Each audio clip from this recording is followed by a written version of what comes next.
Life after WWE can be a daunting prospect for any released superstar, as while Vince McMahon's company aren't necessarily the be-all end-all anymore, no one can match them for job security, financial clout, and global exposure. Most wrestlers need to work multiple companies to stay afloat after leaving WWE. For guys like Cody Rhodes and Rey Mysterio, everything works out perfectly, but others weren't so fortunate. Countless wrestlers have fallen by the wayside after losing the safety net of a guaranteed WWE contract.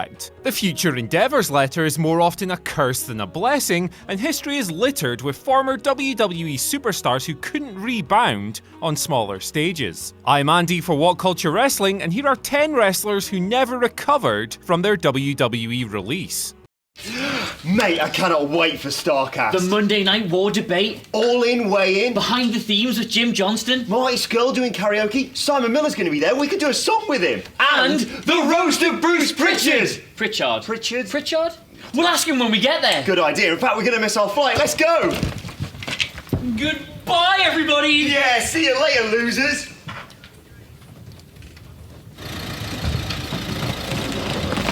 Oh, budge up, I've got loads of t-shirts here. What are you guys doing here? You're not coming. It's just me and Miller. Good one, Phil. No, really. See you later, losers! You can watch your fight TV!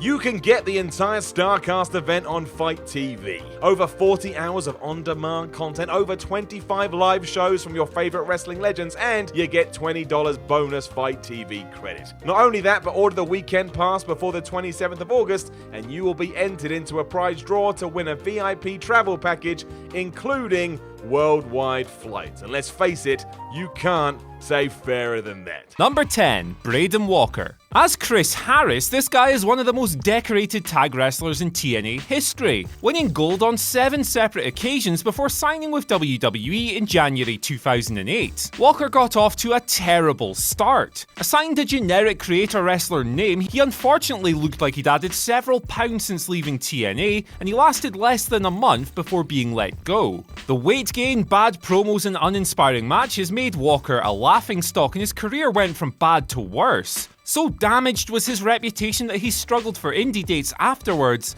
and the 2011 TNA return lasted just one set of TV tapings, leaving him lost in the wrestling wilderness. Number 9, YOSHI TATSU. Though YOSHI TATSU has found a solid home in All Japan Pro Wrestling, the former Puro market leaders are far removed from the force they were in the 90s and now operate as a glorified indie. His post-WWE career has been extremely unfortunate. In November 2014, he suffered a broken neck after failing to tuck his head on a Styles Clash. Forced to wear a medical halo for 3 months, there was a strong chance he'd never wrestle again, but fortunately, this wasn't the case. YOSHI returned 18 months later, but his in-ring capabilities had clearly regressed, and New Japan, who he was working for at the time, saddled him with a dopey Triple H imitation gimmick. He became a lower card comedy act, his name became a running joke, and he was eventually let go. Number 8, Brad MADDOX. So yeah, the page thing. Let's ignore that for a moment and talk about Brad's actual career. MADDOX shot to prominence after costing Ryback the WWE Championship at Hell in a Cell 2012 and became a general manager the following year,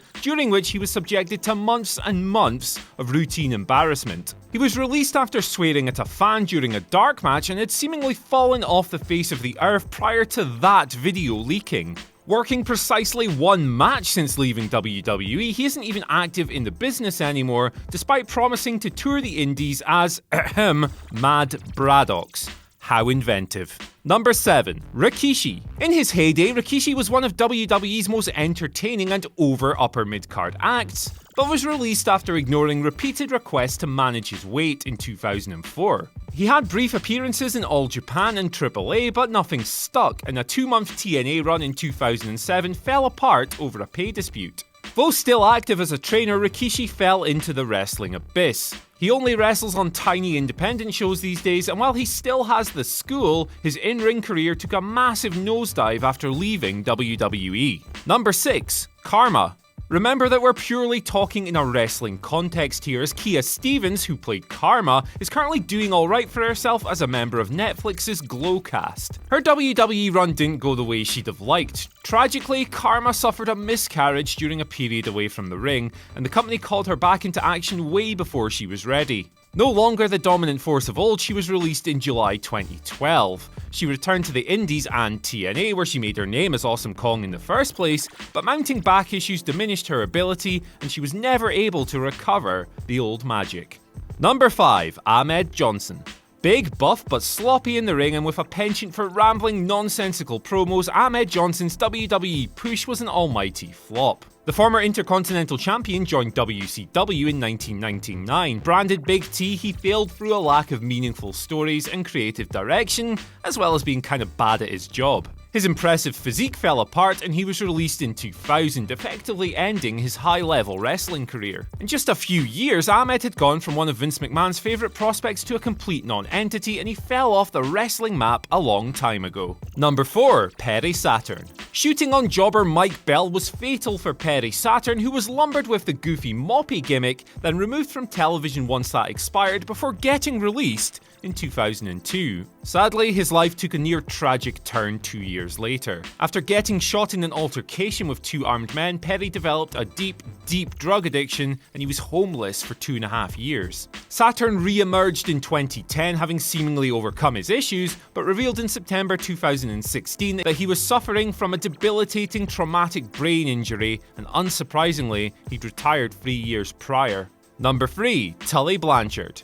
A tag title run was as good as it got for former Horseman Tully Blanchard in WWE, as he was released for testing positive for cocaine in 1989. This spelled the end of Blanchard's career as a top-level pro wrestler. A legend he may be, but he really struggled for work throughout the 90s. Once regarded as the glue that held the Horsemen together, he did make a solitary WCW appearance in 1994, but his career was effectively lost to the ether. Number 2. Virgil. This fella's post-WWE plight has become so meme-worthy it now overshadows his actual wrestling career, with the sight of the $1 Million Man's former henchman sat alone at conventions one of the sport's biggest running gags. Released by WWE in 1994, he showed back up as WCW's Vincent 2 years later. First, he was the NWO's Human Shield, and he later worked as part of the Wild Texas Rednecks, before being let go after 4 years of constant jobbing. Still, at least he has all that money to keep him warm at night. Number 1. CHYNA. Say what you will about CHYNA's time in WWE, but she left an indelible mark on the industry in countless different ways, hence why there's such a clamour for her Hall of Fame induction. She left after accusing ex-boyfriend Triple H of cheating on her with Stephanie McMahon. Naturally, Vince took his daughter's side, and CHYNA was let go. Her life took a terrible tumble thereafter. CHYNA's wrestling appearances dwindled, and she hit rock bottom in her personal life, with a well-worn tale of substance abuse, depression, and adult entertainment destroying her life. It'd be wrong to say that this was all down to leaving WWE, but that was certainly a catalyst.